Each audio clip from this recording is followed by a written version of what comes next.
నమస్కారం అండి. మహాభారతంలో అధ్యాయం 1 టైటిల్ వచ్చేసి దేవవ్రతుడు.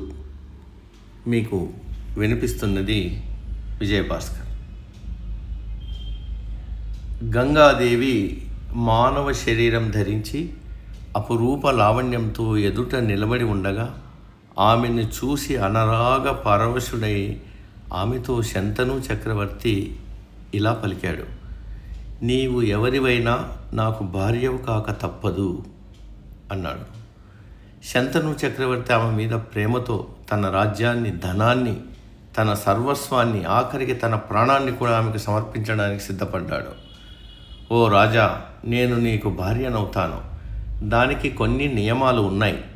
నేనెవరినో, ఎక్కడి నుంచి వచ్చానో నువ్వు కానీ మరెవ్వరైనా కానీ నన్ను ప్రశ్నించకూడదు. మంచి చెడు ఏది చేసినా నీవు నాకు అడ్డు రాకూడదు. ఏ సమయంలోనూ నాపై కోపం రాకూడదు. నాకు ఇష్టమైనది ఏది నీవు మాట్లాడకూడదు. ఈ నియమాలను తప్పితే తక్షణమే నిన్ను విడిచి వెళ్ళిపోతాను. నీకిది ఇష్టమేనా అని అడిగింది గంగాదేవి.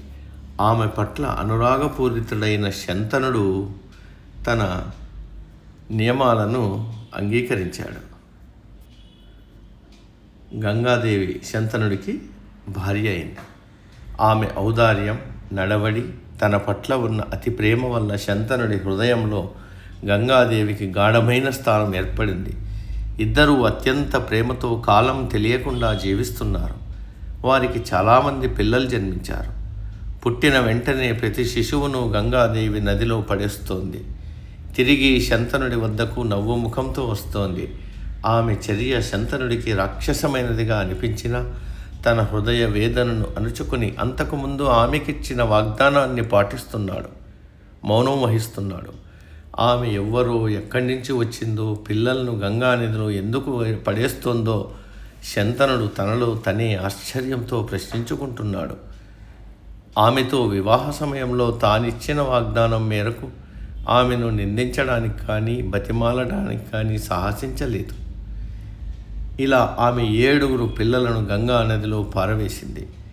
8వ శిశువు జన్మించగానే నదిలో పడవేయబోయే ప్రయత్నం చేయబోగా శంతనుడు తన మనసును ఆపుకోలేకపోయాడు. ఆగు, ఆ అమాయక పశుకందులను చంపడం ప్రకృతి వ్యతిరేక ఘాతక చర్య. నీకెందుకు ఈ పట్టుదల అని శంతనుడు ఆమెను వారించాడు. ఓ చక్రవర్తి, నీవు నాకు ఇచ్చిన వాగ్దానాన్ని మరచిపోయావు. నీ మనస్సు పిల్లలపై లగ్నమై ఉంది. ఇంకా నేను నీకేమి అవసరం? నేను వెళ్తున్నాను. నేను ఈ శిశువుని చంపను. కానీ నీవు నా సుగుణ దుర్గుణాలను ఎంచకముందు నేను చెప్పే కథను విను. దేవతలతోనూ మానవులతోనూ పూజింపబడే గంగను నేను. వశిష్ఠుడి శాప కారణంగా మనిషి రూపంలో ఇలాంటి ఘాతుక కృత్యాలను చేయవలసి వచ్చింది. వశిష్ఠుడు 8 మంది పిల్లలను మానవ గర్భం నుంచి జన్మించాలని శాపం పెట్టాడు. ఆ విధంగా నీ వల్ల నేను ఆ పిల్లలకు తల్లినయ్యాను. 8 మంది పిల్లల జన్మకు కారకుడైనందుకు నీకు స్వర్గలోక ప్రాప్తి కలుగుతుంది. నేను నీ కనిష్ట కుమారుణ్ణి కొంతకాలం పెంచి పెద్ద చేసి అతన్ని నా ప్రసాదంగా నీకిస్తాను అని చెప్పి శిశువు సహా గంగాదేవి అదృశ్యమైంది. కాలక్రమంలో భీష్ముడు పేరుతో పిలిచే మహనీయుడే ఆ శిశువు. నేటికి సమాప్తం.